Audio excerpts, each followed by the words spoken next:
नमस्कार दोस्तों। Delhi police constable में जो वैकेंसीज़ के बारे में वीडियोस बन रही हैं यूट्यूब पे, सोशल मीडिया प्लेटफॉर्म पे, तो आज मैं उसी बारे में बात करूंगा आपसे। वीडियो दोस्तों पूरी ज़रूर देखना, क्योंकि ये वीडियो आपके लिए बहुत इंपॉर्टेंट होने वाली है। चलिए स्टार्ट करते हैं। दिल्ली पुलिस की जो कांस्टेबल की वैकेंसी आएगी, ग्राउंड ड्यूटी, जनरल ड्यूटी जिसको बोलते हैं, एसएससी कंडक्ट करेगा ये सीबीटी एग्जामिनेशन। देखिए जो प्रोसेस होता है, पहले एग्ज़ाम होगा, उसके बाद आपका फिज़िकल होगा। जो कंप्यूटर बेस्ड एग्ज़ाम होगा आपका, वो एसएससी कंडक्ट करेगा, जिसका नोटिफिकेशन एसएससी निकालेगा। अभी तक कोई एसएससी ने नोटिफिकेशन नहीं निकाला है, तो आप अभी बेफिक्र रहिए, अपनी तैयारी स्टार्ट रखिए। जब आप अपना सीबीटी एग्ज़ाम दोगे, उसके बाद आपका फिज़िकल होगा, जो दिल्ली पुलिस ही कंडक्ट करेगी। ठीक है दोस्तों, तो मैं आपको बताता हूँ कि जो वैकेंसीज़ होगी, जो सीबीटी एग्ज़ाम होगा आपका, उसमें कैसे कैसे कौन से मार्क्स आएंगे। फिर मैं फिज़िकल की बात करूंगा, आपको पूरा सिलेक्शन प्रोसेस बताऊंगा, पढ़ाई कैसे करनी है और फिज़िकल की तैयारी कैसे करनी है। तो वीडियो दोस्तों इसलिए पूरा ज़रूर देखना ज़रूरी है आपके लिए।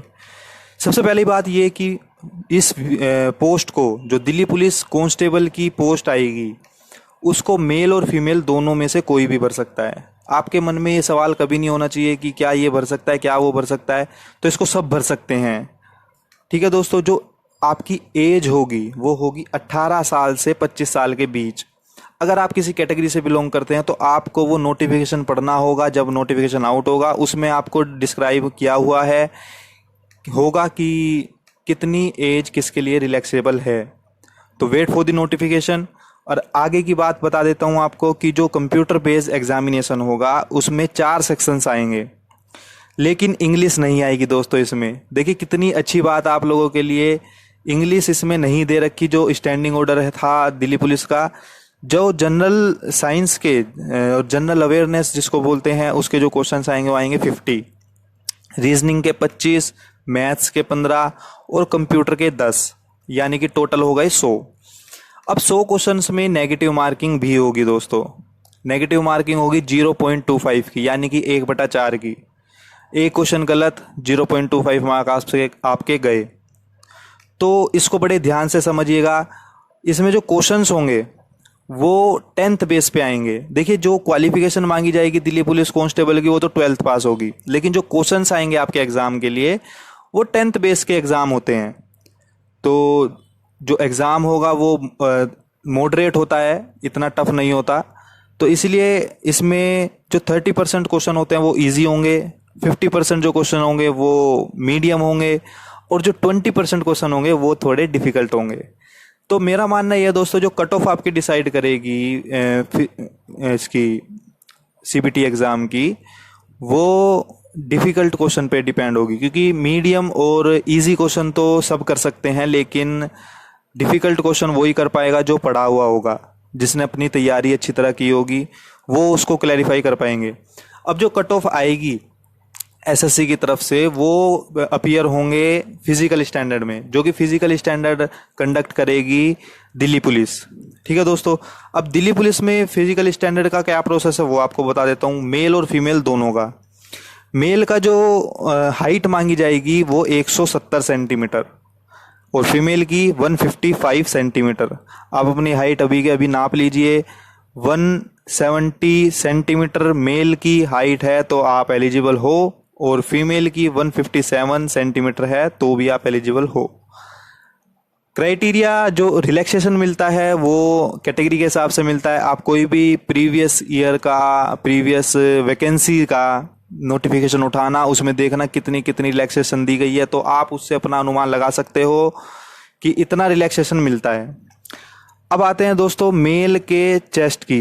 81 सेंटीमीटर आपकी चेस्ट मिनिमम होनी चाहिए, और जो फुलाव होगा, जो एक्सपेंशन होगा, वो 4 सेंटीमीटर का होना चाहिए मिनिमम। ठीक है दोस्तों, अब आ जाते हैं रनिंग पे।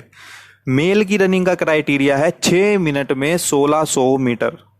6 मिनट में 1600 मीटर आपको रनिंग करनी है। फीमेल के लिए है 8 मिनट में 1600 मीटर। आपको 2 मिनट का रिलैक्सेशन दिया जा रहा है, तो अपनी तैयारी स्टार्ट कर दीजिए। अब जो बच्चा फिजिकल में रनिंग क्वालिफाई करेगा, उसको लॉन्ग जंप के लिए ले जाया जाएगा।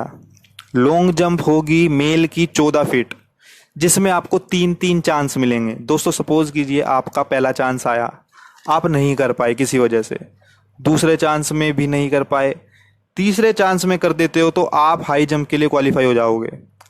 इन केस आप फर्स्ट अटेम्प्ट में ही उसको लॉन्ग जंप को क्लियर कर लेते हो तो भी आप क्वालिफाई हो जाओगे। तो ये समझ लीजिए कि आपको 3 चांस दे रहे हैं, वो उनमें से एक बार आपको करना ही करना है आगे नेक्स्ट स्टेज पे आने के लिए। तो यहाँ पे फीमेल के लिए होती है लॉन्ग जंप 10 फीट और मेल के लिए 14 फीट। अब जो लॉन्ग जंप को क्वालिफाई करेंगे वो जाएंगे हाई जंप के लिए। हाई जंप होगी दोस्तों मेल के लिए 3 फीट 9 इंचेस और फीमेल के लिए 3 फीट। तो मैं आपसे यही कहूंगा कि अपनी तैयारी आज से ही स्टार्ट कर दीजिए। अब दोस्तों एक मेन सवाल ये बड़े ध्यान से समझना कि ड्राइविंग लाइसेंस का काफ़ी पंगा होता है। मेल के लिए ड्राइविंग लाइसेंस कंपलसरी है लाइट मोटर व्हीकल का।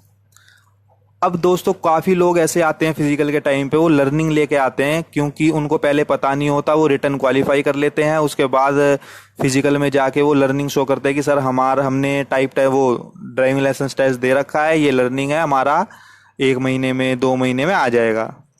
बट वो नॉट एक्सेप्टेबल है, ये लर्निंग नॉट एक्सेप्टेबल है। तो मैं आपसे ये कहूँगा कि अगर आपके पास ड्राइविंग लाइसेंस नहीं है तो आप आज के आज ही अपना लाइसेंस अप्लाई कर दीजिए, क्योंकि रिक्रूटमेंट अभी आई नहीं है, कभी भी आ सकती है, 1 महीना 2 महीना कभी भी आ सकती है। एसएससी कंडक्ट करेगी, एसएससी निकालेगी एक नोटिफिकेशन। तो आप अपना टाइम व्यर्थ ना कीजिए और अपना लाइसेंस बनवाइए इसका। अगर दोस्तों आपके अब भी कोई क्वेरी है तो आप कमेंट सेक्शन में मुझे ज़रूर बताइएगा कि आपको ये समझ में नहीं आया, ये कैसे होगा, वो कैसे होगा, तो मैं आपको वो बताऊंगा। फिजिकल ऑलवेज क्वालिफाइंग नेचर होता है दोस्तों, उसका कोई मार्क्स नहीं होता। जो फाइनल कट ऑफ आपकी आएगी, जैसे जो आपने रिटर्न एग्जाम क्लियर किया है, सीबीटी एग्जाम क्लियर किया है, फिर आप फिजिकल में आए, फिजिकल में आपको कोई मार्क्स नहीं मिलेगा। जो बच्चे फिजिकल पास करेंगे फिर उनके बिहाफ पे फाइनल कट ऑफ बनेगी, जो कि फिर मेडिकल के लिए बुलाए जाएंगे। डॉक्यूमेंट वेरिफिकेशन भी बाद में होगा, मेडिकल बाद में होगा, ये पहले आपका 2 स्टेज होंगी, ये काफ़ी इंपॉर्टेंट है। तो दोस्तों ऑल द वेरी बेस्ट, तैयारी स्टार्ट कर दीजिए आज से ही। कोई और क्वेश्चन हो तो मुझे ज़रूर बताइएगा। अपना नाम, स्टेट और क्वालिफिकेशन और एज कमेंट सेक्शन में ज़रूर लिखिए ताकि मैं आपके स्टेट के रिगार्डिंग आपकी वीडियो बना सकूं। All the very best, thank you.